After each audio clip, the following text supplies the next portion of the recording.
Hey, Tommy from the Run Testers, and welcome back to the Run Testers podcast. In this episode, we are going to be taking a look at the shoes we're hoping or expecting to see coming up over the coming months. So these are shoes that we don't necessarily know anything about, but based on the release schedules of the shoe lines, we're hoping we're going to see new versions of. So we're going to be talking a little bit about the current version of the shoe and what we'd hope or expect to see in a new version. Right, let's dive in and do the podcast. Evening, gents. How are you doing? Good. Hello. Yeah, really good, thanks. You? Not bad. Not bad. Last time we did a podcast as a team, we'd all just finished our marathons. Now it's a few weeks later, a month later. It's a month after London, isn't it? Is it longer? Yeah, I think it's a month because I've barely been doing any running for a month, and I keep looking at it going, oh God, it's a month now. So we've probably got slightly different training scenarios at the moment. I know me and Mike's is probably a little bit different than yours, Kieran. You've gone straight from marathons to harder stuff than marathons, basically. I have. I've actually put myself in a bit of a hole in the last sort of couple of weeks. I've been trying to get ready to go and do this Comrades Up Run, which starts with a 35-kilometre hill. And because there are no hills, I've mainly been doing that on the treadmill. And I found a treadmill in my gym that goes to a 30% incline. So I've been hitting that. And the other day I did 2 hours on it, 1,500 metres of climbing. And that was 2 weeks ago. And I don't think I've quite recovered from it. That sounds horrible. That sounds like I don't even like getting on a normal a flat treadmill. It was brutal, and they've positioned. There's only two treadmills that have this kind of incline setting, and they've put them both staring at a blank wall. It was the most miserable thing. I mean, it's also great because when I get on that hill for real, at least it's not going to be as brutal as that. But it's what are you watching while you're on this hell nothing treadmill? What, you're just staring at a wall? There's a graph on the big screen that shows you how much elevation you've been climbing, and I was looking at that. Wow. Yeah, it's intense. But partly, I figure, like, if you can handle that, then when you're out there with the crowds in South Africa and you've got a lot more to see, it's gonna. I mean, quite seriously, it will be mentally much easier. So it's not a bad thing to have that misery now. So you are training a lot harder than you did for the last one. You were just doing some long runs, weren't you? Quite a few long runs from memory. Yeah, I did a few outdoor sort of hill things where I did like an hour up and down a short hill, but because that was mainly downhill, I felt like I'd be okay. This one, I wanted to get a bit more climbing in. Ideally, I'd have loved to have gone somewhere, found a nice hill to run on, but family time and all of that has made it a bit difficult. So yeah, the gym it's been. And so you've got Comrades in 4 weeks, 5 weeks? It's 3 weeks now, yeah. Ooh. And then what have you got straight after that? Because that's not your last race, is it? And then a month later, I'm going to go on and do the Berlin Wall 100 again. So, and in a way, all of this stuff, coaches will probably cuss me for this. It probably doesn't follow any physiological, correct way of working. But in my head, if I do the 55 miles in the Comrades up that big hill, have trained for that, I'll have a month then to kind of do a bit of recovery. And that should be a stepping stone on the way to being able to run on the flat around Berlin for 24 hours. We'll see. We'll try again. All right. Well, from training harder than you did for a marathon to me and Mike. Mike, what have you been doing recently? Not much, really. I've done a little bit of running. I mean, I'm enjoying the unstructured nature of my running at the moment. It's been great. No, I mean, obviously finished also London out of the way. I was kind of travelling a bit. And I'm just kind of easy. I was off ill, definitely didn't relax and kind of take it easy after the marathon. So just getting back into my running. I'm going to focus, I think, kind of looking forward to actually getting back and doing my club races. So I got my first one this week. Definitely neglected my club over the kind of marathon training period. I quite like my solo training runs. So it's been nice to go out, get out in the club vest and hopefully do some track stuff and kind of do some, I've got a relay coming up. So yeah, it'll be nice. And then I haven't really committed or wedded myself to doing another marathon this year. I may try and focus on doing maybe some shorter races, but they may change probably in the next month or so when I start deciding I want to start doing that training again. So, but at the moment I'm just enjoying being out and, the weather is actually finally getting nice. So it's vest weather, my favourite kind of weather. So yeah, just enjoying the runs. I think probably a bit like you, Tom, no real structure. I'm not enjoying the runs. I basically... Not. Well, I finished 2 marathons, and then I always have like a week and a half off after a marathon. I just don't bother for a week and a half. I just think it's a healthy way to do it. But as soon as I got to like the end of the second week, I got ill, which pushed me on to 3 weeks of not training. And then I've just bought a house, so I'm spending most of my time moving back and forth with this house doing renovations. So I went for a run today, and I was just like, God, my fitness has just dropped massively over the course of a month. So should you not be running in between the two properties? Carrying the boxes, yeah. I do. I've done it before because it goes over the downs. It's basically, the house is the other side of the downs, so I can just run over the downs. It's just quite nice to do a weekend. But yeah, this is the first time in a year and a half I've not had a coach and a structured training plan, and I'm really missing it. I think I need that to sort of force me to go out and do the harder sessions, because at the moment every time I go out it's just an easy run, and then by the end of it I'm like, oh, I could have tried harder, but why would I? I'm not training for anything. So as soon as the start of August hits, I'm going to back on the coaching again and training for Valencia. So there you go. I'm calling out for a coach. Yeah, I need a new coach. Yeah. Was it hard to get back in after the 3 weeks off? Because it's like sometimes I find even, we run a lot, and if you just take that just a little bit too long, getting back into that habit again is. I did find it hard. I think it's tricky because I don't know because I've been ill as well. I came back into it and I went through and I was this feels awful. Like I've just lost my fitness. I'm not sure if it's because I was unfit or I was just on the tail end of being ill, but I am finding it hard. Like even today, I just did 10K and around the park, and I stopped a couple of times just thinking, I can't bothered. Yeah, I just lose when I don't have a coach or a strict, like when I was training for Chicago and Boston, I had such a strict plan that I'd go out and I'd do my intervals, and I'd like knowing that if I didn't do them, I wouldn't get the time I wanted. Now when I go out and I think, well, I'm going to do an interval, I'll start it and go, nah, no need. No need. No thanks, not for me at the moment. But yeah, there's a side of me that thinks actually that's quite healthy, because when you get to our age, it's good to have a bit of time off and let the body recover and everything. Yeah. And I was speaking to Jill actually at like 10,000 PBs, and she was obviously, she just had a second kid, so she was saying she's basically detrained. But we were saying it's actually quite nice to go from being detrained and going back up again, because it's a bit more fun, that speed of escalation, isn't it, and getting faster. Yeah, and I think like sometimes when you feel like that and you're out on runs, it's happening for a reason, right? Your head's sort of going, I can't be arsed. And you got to listen sometimes to that. Yeah. And Michael knows this when he actually gets to our age, Tom. I mean, you're behind me, but yeah. I am. Yeah. I'm the same as Tom. Oh no, I'm slightly younger than Tom. He's 2 years younger than me. 2 years younger. That's 2 years is a long time. It doesn't look it. It's about 7 years younger than me. Right, should we talk about, let's do a quick update on kit we've been testing at the moment. Yeah. And I think it's mainly been shoes that we've sort of been doing on the channel. So quick run through, Brooks Ghost 16. I haven't got this yet. I'm hearing good things from you guys. Yeah, it's a bit of I think we've kind of called for this Ghost update for a while. I think, last few experiences I've had with the last few Ghosts, I mean, they're solid. You can see why they're massively popular, why people still love them. But I think for me, when you compare it to other kind of shoes around that category and that criteria, it just doesn't feel that massively memorable. And I think Brooks deciding to put the DNA Loft V3 foam in here, which was obviously in the Glycerin 21, I think that is a move for me that, based on my experience, and obviously we've got an initial review on the channel, is that just makes it a more enjoyable shoe to run in. I think it's a positive move for Brooks to kind of do this.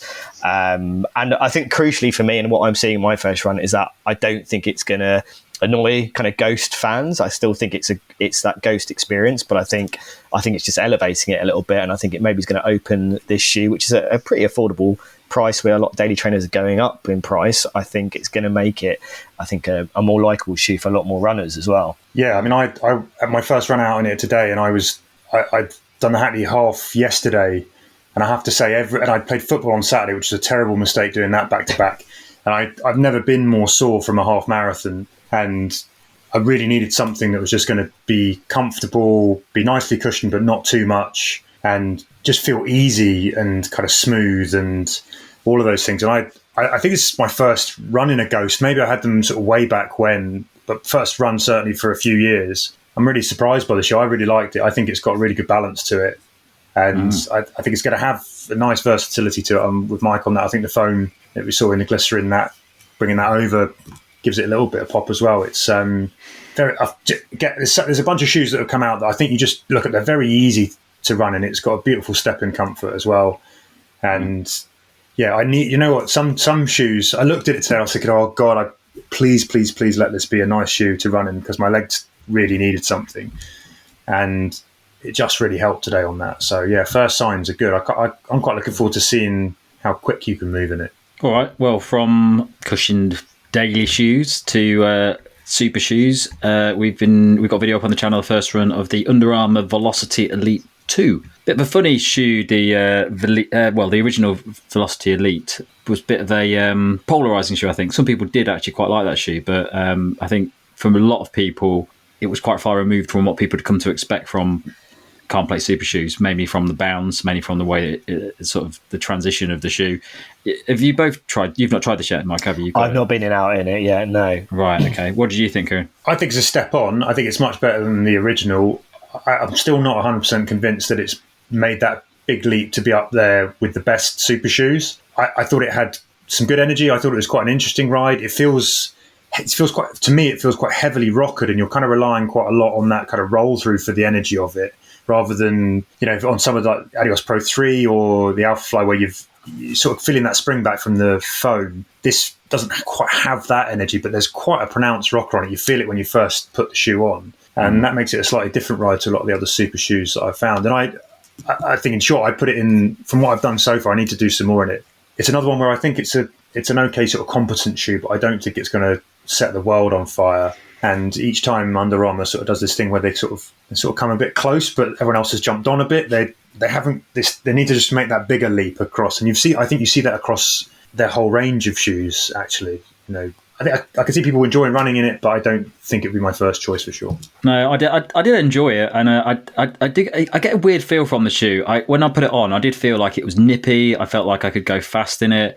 It just, something about the midsole structure just doesn't feel, I can't remember the word would be, it's not wobbly, but it just feels like it's got a strange structure at the bottom of the shoe, and I can't quite hit the rhythm with that shoe. Do you get like, so sometimes when I've got, it's almost like you've got like a knot of foam right under the ball of the foot. Yes. And it's like once you're tilted forward and it's almost like using that rock and you're up on your toes, that sort of goes away. But if you land any flatter or further back, it's a bit like, I don't know, it's a bit strange. Yeah, I do get that. Yeah, it can feel a bit awkward. It's like, it feels fine for a bit, and suddenly you hit it in a certain way, and you're like, oh, it's a bit weird. I wasn't expecting that. Yeah.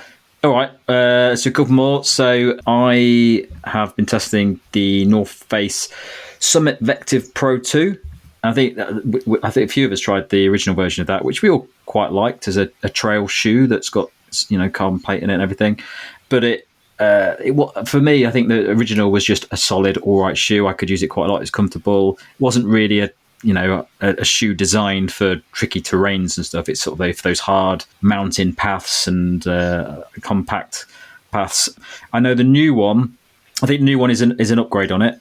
So they have redesigned some of it. And one of the big things they did was move the plate down further into the midsole, because one of the things people said is that it felt a little bit too firm because the plate was so close to the foot.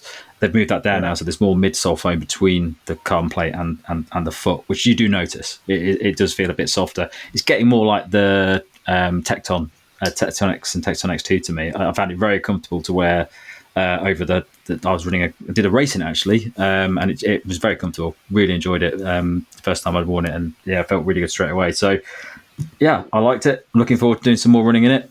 What's the shoe that you've tested recently? That's you had a question about. It's the name that it's got 5 names. The Adidas Agravich. No, the Adidas Terex Agravich Speed Ultra. Correct, right. Mike? Am I right? I think that's correct. I think you got in the right order. Who knows? So I'm going to call it the Agravich Speed Ultra from now on.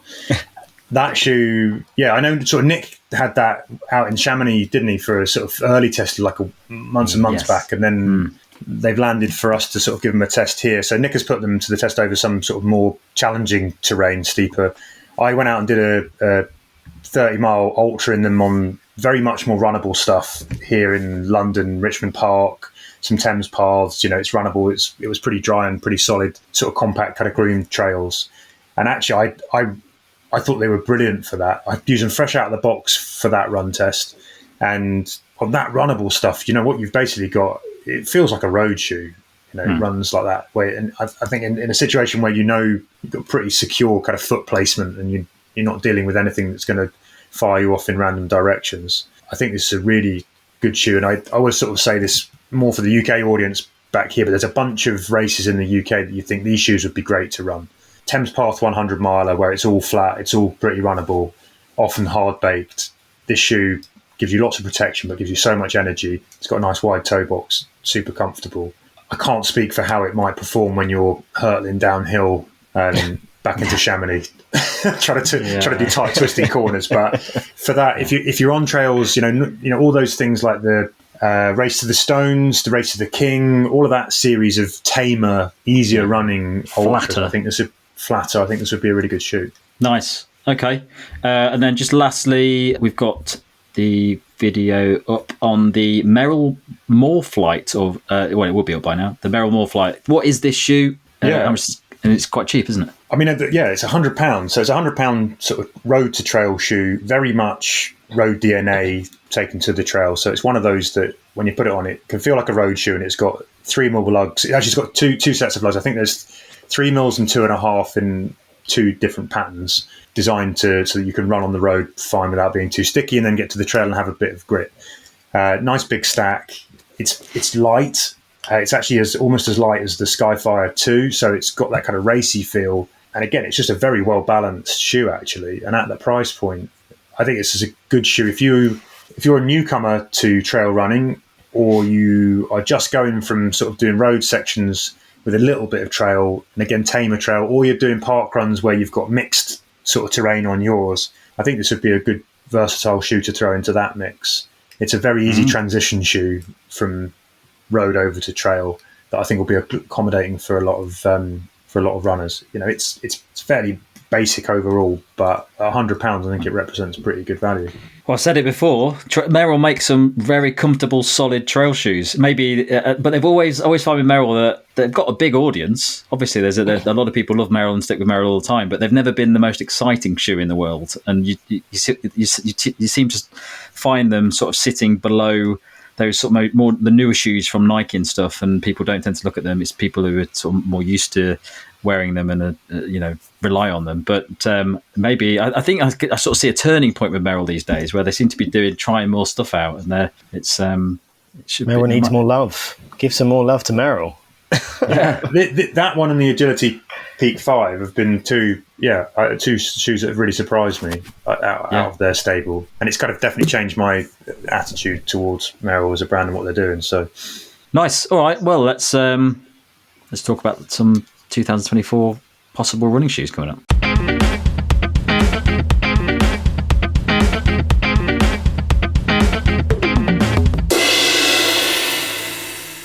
Well, we're almost halfway through the year now, and we've seen quite a lot of interesting shoes crop up. Some really good ones, some that were probably a bit of a disappointment for us. But we have another 7 months left of the year, and there's a lot of shoes that might appear. So in this video, we're going to talk through some of the shoes that we know are coming, or we've heard might be coming, and some shoes that we'd expect to be coming. And I'm going to be going through these shoes, and we're going to talk about what our views on the shoe, if it exists already, and what we hope to see in the development of a new version of that shoe if it appears in 2024. That sound clear? Very clear. Let's do it. Good, because I came up with this concept quite quickly and I wasn't sure if it actually worked. All right, so I have been through various forums. I have been through websites talking about shoes that we are expected to come up over the next year. Some of them have been confirmed, some of them probably haven't been confirmed. So all of these shoes, I should clarify, we don't know anything about these shoes, and anything that we're suggesting about them is based purely on our knowledge of the existing shoe and what we'd like to see from these shoes. So we don't have any extra knowledge about what's going to happen with these shoes. We've not had any information sent to us.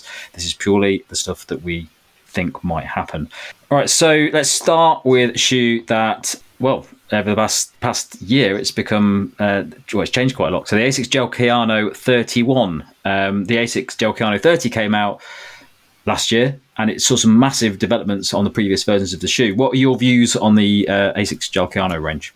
I mean, I think it was a step in the right direction in terms of, I mean, obviously, in terms of where stability shoes are going, where support shoes are going, I think it was a big shoe in terms of that category, in terms of how it delivered that support. And I think, the Kayano has always been, it's an iconic kind of shoe line in ASICS range. And I think in terms of what it did with the 30 and where it took it, I think it's almost going to dictate or kind of influence what we're going to see from other support shoes going forwards. Particularly, it's kind of what we're seeing in terms of people or kind of brands kind of delivering that kind of stability in shoes now, just in a very different way to what we're kind of traditionally used to. So it's a bit more subtle, right? That was the idea, is that I think it's sort of fascinating idea that we're going to get, everybody arguably needs a little bit of stability in some way or other, and we're going to see shoe manufacturers trying to deliver stability that works with us and in a more subtle way.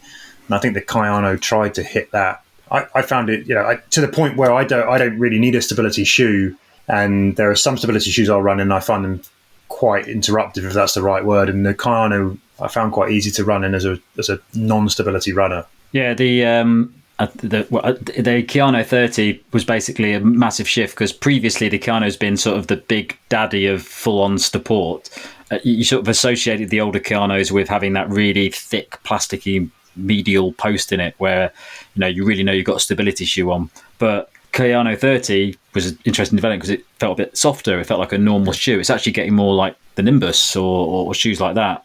So to be honest, I wouldn't expect any big changes from the gel Kayano 31. I think they've probably pushed it as far as they can at the moment. I mean, they might get they might modify the foam slightly, but I think we're going to see a pretty similar thing to what we saw with the Nimbus, gel Nimbus 25 and 26, where they probably play around with it a bit, but I'm not expecting any major advancements in the new version. Yeah, I think the key thing is, like you kind of said, like that gel represented how kind of ASICS delivered that stability and support, and now it's about delivering it from different areas of the shoe.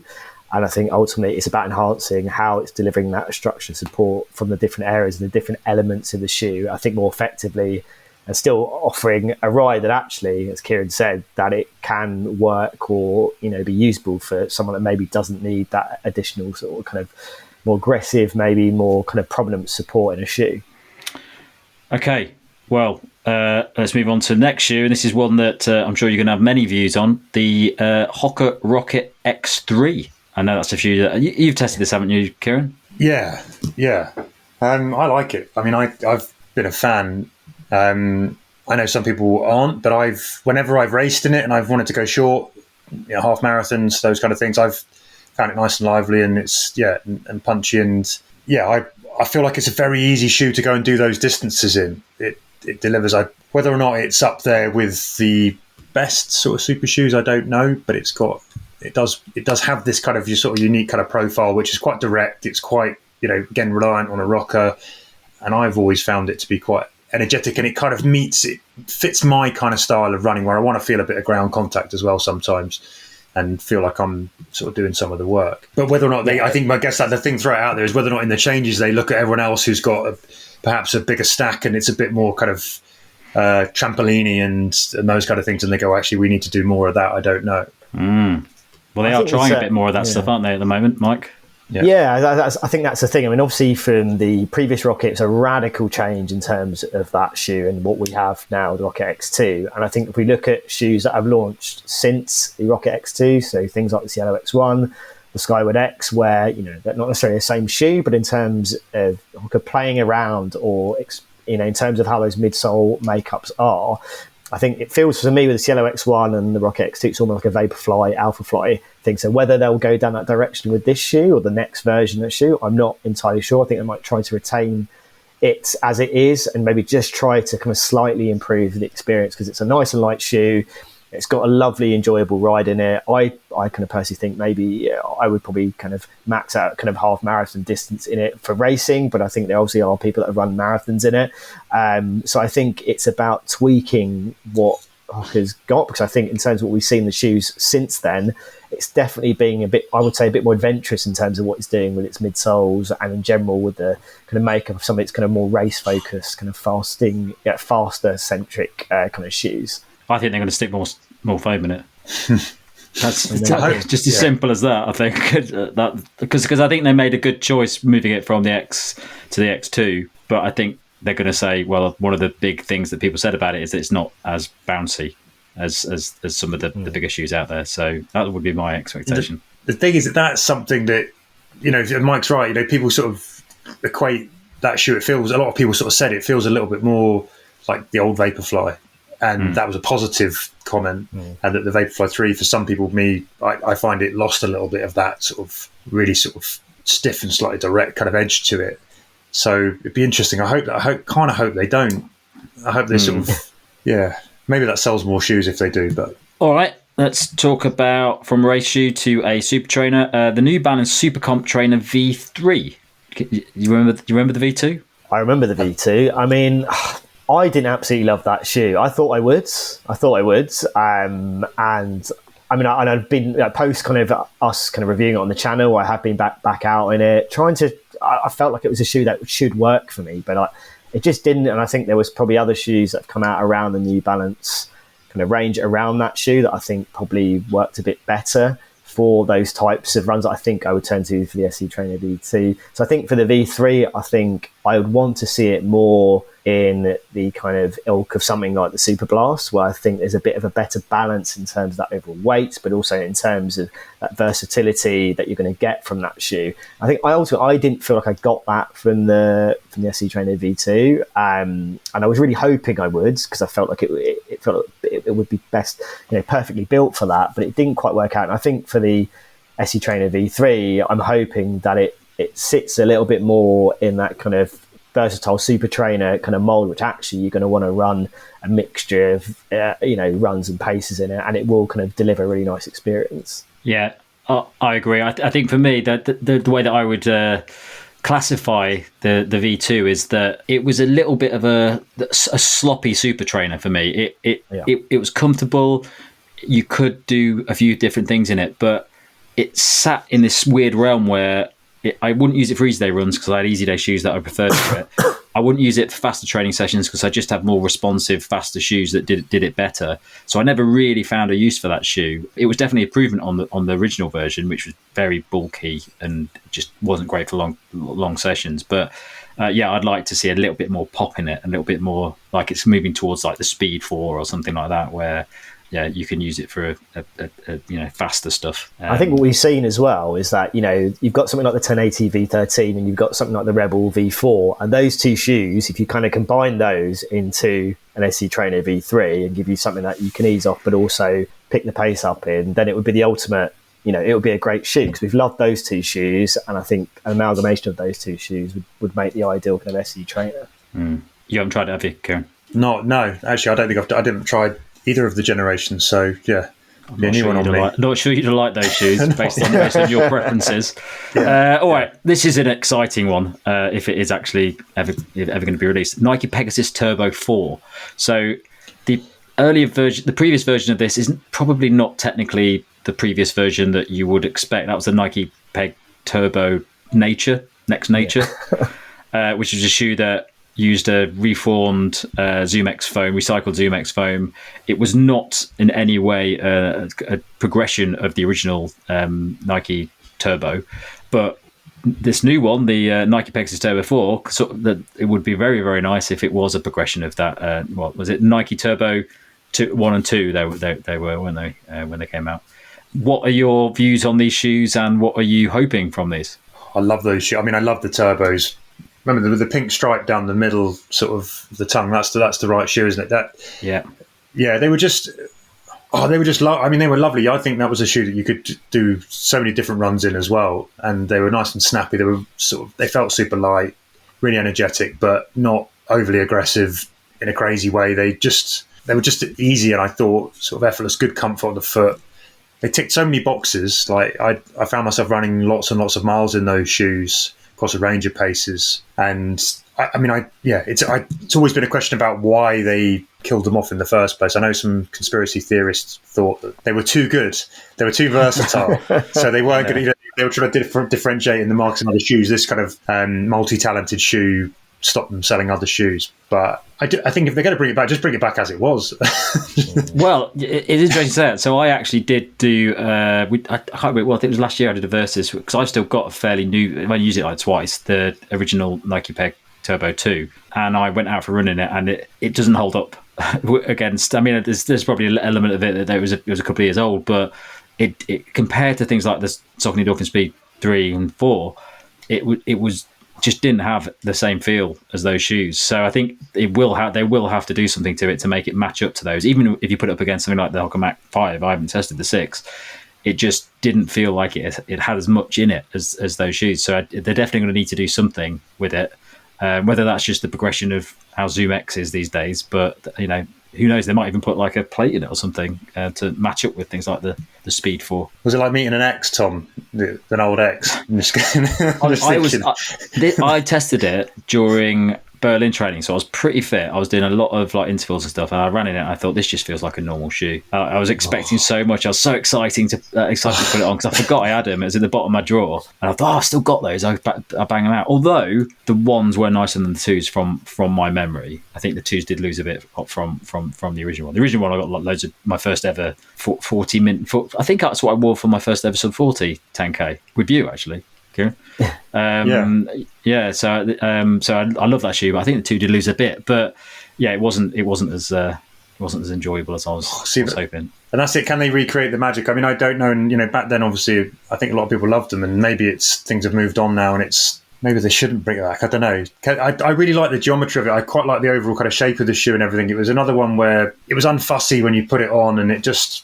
The platform felt just right in terms of the width and the weight, and can they recreate that with new foams? It's risky, isn't it? It's risky because if it's not as good as people remember, and to be honest, it's a bit of an unfair comparison these days because people are looking back going, it's the best shoe ever. But to bring the new one out and people go, no, don't like it, because that's sort of what happened with the Next Nature, even though it wasn't really a direct development. All right, here's a good one for you. I think, Mike, you're the only one who's tested the original one. These Asics Magic Speed 4. Yeah, I mean, this is a shoe that every iteration, I think clearly Asics has listened and tried to, really take on board what this shoe needs to be. And, it's very much in that kind of speedy daily trainer criteria. And I think from the first shoe, I think it was a good shoe, but it was a lot it needed to do. It massively improved in the second version, and then I think the third version we got something that is what we wanted in terms of that kind of partner shoe for Asics, kind of like those top tier racing shoes that it has, and you could do your speed sessions in that shoe, and it was a really nice experience. So I think when you're looking what Asics has done in terms of the Metaspeed Sky Paris, we all kind of love that on the channel. We've all kind of running that. We know we can see what Asics can do in terms of speed shoes and those faster shoes. And I think with the Magic Speed 4, I am expecting big things because I think, we're also seeing in terms of what they're doing with the Super Blast and that being a kind of a surprise hit for Asics as well. They've got these shoes around that kind of quick up tempo kind of category where I think like having something that's going to be a lot closer to things like the Endorphin Speed, the Max 6, where I think the Magic Speed 3 was a quick shoe, maybe not quite there in terms of the versatility of things like the Speed 4 and the Max 6, but I think there's all the hallmarks there that Asics can make this a standout kind of up-tempo daily trainer shoe, like the ones to match the ones that we really like. Yeah, it's a tricky one though with Asics now because they're of course launching the Super Blast 2 at some point, and so they're starting to get a couple of shoes that are difficult to choose between. Although I don't know what the price would be for the. I'm assuming the price of Super Blast 2 when it comes out will be quite pricey, but the Magic Speed is a bit cheaper, isn't it? Or it was. The Magic Speed 3. No, and I was going to say that's the thing, that affordability point of view as well, having those shoes at that price point around things like the New Balance Rebel V4, it's good value. So hopefully they can maintain that for when they decide to launch an update to that shoe.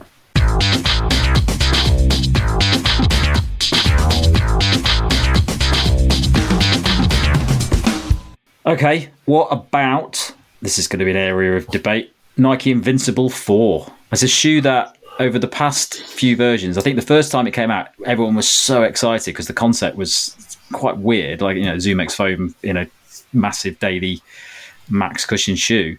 And then since then, sort of got less and less excited as new versions come out. What do we want to see from the Nike Invincible 4? I don't know whether I should say anything about this. No, we need Jane on this.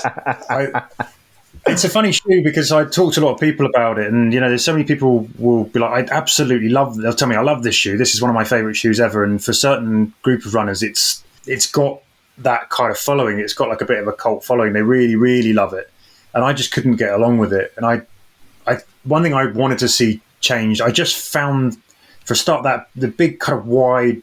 It was almost like when you look down, it was like a sort of hexagonal platform. It was just too wide, and I felt like it was too interruptive. It kind of interfered with my sort of natural gait, and it was a bit too clumpy and a bit too clunky. But I think all of those things that I don't like about it, that I would like to see improved, are the things that other people really love about it. So yeah, I don't know. I think that's another one where they probably shouldn't change too much. I think it's one of those in danger that you might actually alienate the people who are very, very, very fond of that shoe, and it does a great job as it is.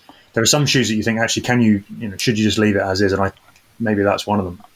I think the Invincible's got a bit of an identity crisis over its development. When it first came out, the whole purpose of that shoe was just to be ridiculously soft and bouncy and enjoyable and fun. But obviously, when you do that, you end up with a lack of stability. So you start adding more stability elements in and trying to beef up the shoe a little bit so that it's a bit more stable. So in reality, it's become this sort of weird mix of the two. And I want it to be softer. I just want it to go as soft as possible, with a little bit of bounce in it, because that's essentially what I use that shoe for. Really slow runs. I just want to go out and do a 5-10k and just enjoy it. But what it's doing now is sort of, it's not being a particularly good soft cushion shoe, and it's not being a particularly good versatile daily shoe. So I think it's got to make a call which way it wants to go. Although if it stays the same, I think it's going to struggle. Yeah, and I think the best way I kind of think about it is that when we're having this conversation between ourselves about the shoe the category that it sits in, I kind of forget about it. I kind of forget about it because I think there are other shoes that can do that job in a slightly better way, and I think ultimately that's what Nike has a problem with. There's that thing they've kind of tempered what the first version really offered, and I think as it's evolved, it's maybe not evolved, but maybe in the right way.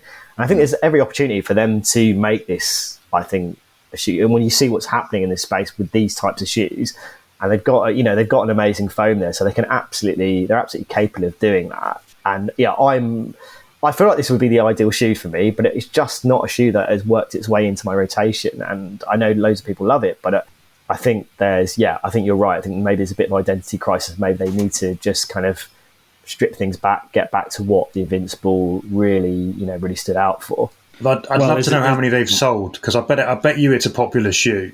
Oh yeah. Just look, because people want Nike, and it's got a massive stack in it. So you can go into a shop and go, that's for me. Does it? The shoe that sort of jumps to mind is where does it fit up alongside? So I'm thinking other things that have maybe moved it on, and people thinking about the Skyward X or whatever. Is that? And am I putting that in the ballpark? Well, I've not used a Skyward X, but I sincerely doubt it's comparable with that shoe. I think you're looking at things like I think things like the Nimbus, the 1080 V13. That's where it should be, and I feel like that's the category we should be talking more about it. But I feel like we haven't really, and I think there's obviously reasons for that. So, like you said, Tom, I think they almost need to simplify things and be very clear about what that shoe is about. But like I said, people will still buy it, but maybe just enhancing the experience of what you should get from that shoe is what needs to happen. It's a very expensive shoe for a shoe that's got difficulty explaining what it does and why you'd buy it. But so from the Invincible to a shoe that I'm very excited about, New Balance More V5. Now I'm quite worried about this because 3 and 4 are two of my favourite shoes. The foam, the Fresh Foam, I can't remember if it's Fresh Foam X in that shoe, but basically the New Balance More V3, when I tested that, I wasn't expecting to like it because I didn't like the 1080 V11 and 12 because that foam in it is just really firm. I just didn't get anything from it. It wasn't comfortable. It wasn't soft. It was just like a balanced foam that had a little bit of firmness in it. And as a result, it was just like a nothingy shoe. It didn't really deliver. It wasn't a great daily shoe that you could do versatile training. It wasn't particularly cushioned. But the New Balance More V3 has the same foam in it because it's got loads more foam in it. It just works. It just feels a bit softer.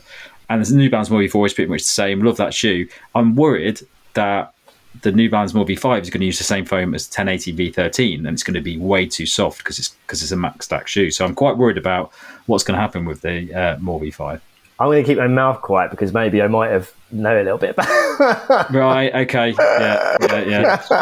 Moving on. All right. Let's do one more. So, how about we discuss? Okay. Right. Final shoe, and this is one that I would definitely say is due a big update. It's the Saucony Kinvara Pro 2. Oh wow! Okay. What do you? I can't remember. Kieran, you take this one because I think you had a different view to me. On this year. What can I say about the Kinvara Pro? My abiding memory of this shoe when we tested it, I actually took it out and as one of 3 shoes that I used to run the Berlin Wall 100 miler last year, and I chose it primarily because of that big sort of soft cushion stack that I thought would offer some comfort overall. And I used it as the middle shoe, I think, for about 30 miles. I can't remember what my first shoe. I think I've gone from one of the On shoes, and actually, the noticeable sort of change in when I used that, it was too much. It was too soft.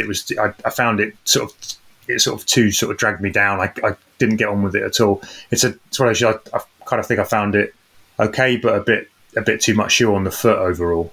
And again, I don't know. I'm not quite sure where it sits. I think there are other shoes within the range that can do its job better at easier pace, and for a range of runs with versatility. So, I wasn't. I wish I'd taken a different shoe for that middle section, I think is what I'm saying. Go on, Mike. I mean, it was that kind of Max Stack Super Trainer that wasn't much of a Super Trainer. Although I spoke to someone recently. Wasn't very super, was it?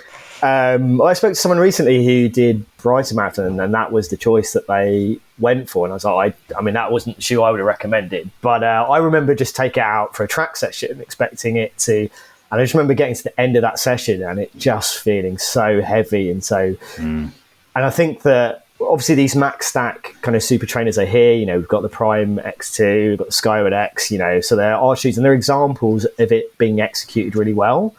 I think this shoe can work. I think it needs a lot of work. And I think that, you know, they would have listened to the feedback. And I think that to have something that can better partner or be an, you know, equivalent or, you know, alternative to things like the Speed for those lighter kind of, you know, less kind of, you know, lower stack kind of cushion compared to something like Kinvara Pro. I think there's room for it. It's just, it definitely needed work. It almost like back to the drawing board for me because, you know, it wasn't really a Kinvara and it really wasn't a shoe that stood out for the right reasons. Yeah, I don't think there's any shoe that's confused me more over the past couple of years than the Kinvara Pro. I don't know why it is called Kinvara. I don't know why what it was designed for. I don't know why they used that foam in it. The only thing I can think of with the Kinvara Pro is that, I mean, we talked about this with Nick on the video the other day. We're all pretty much the same weight, so maybe there's something about that foam that I'm just not getting from it. But to me, it just felt like a big clunky clog. And I raced in it. I just didn't get anything from it. So out of all these shoes we've discussed, I think this is the one that's probably likely to see the biggest changes based on what they did before. And, you know, if they want to make it more like a Superblast or something like that, they've got a lot of work to do to make it a versatile shoe that's fun to run, you know, easy and fast sessions in. All right. I think that'll do us for now. I've got loads more, so we can probably do another podcast on these if people actually listen to this. But I will just caveat again, all the stuff we've spoken about in this video, we don't know anything about. So all of this is purely conjecture based on our knowledge of the existing shoes and what we want to expect from these shoes. So as soon as we know about them, as soon as we can talk about these shoes in the future, we will let you know on the channel. But at the moment, we're just shooting from the hip, basically. Right. Catch you guys later. See you later. This episode of the podcast was presented by Tom Wheatley, Kieran Alger, and Mike Saw. It was produced by Tom Wheatley. The music was by Fear of Tigers.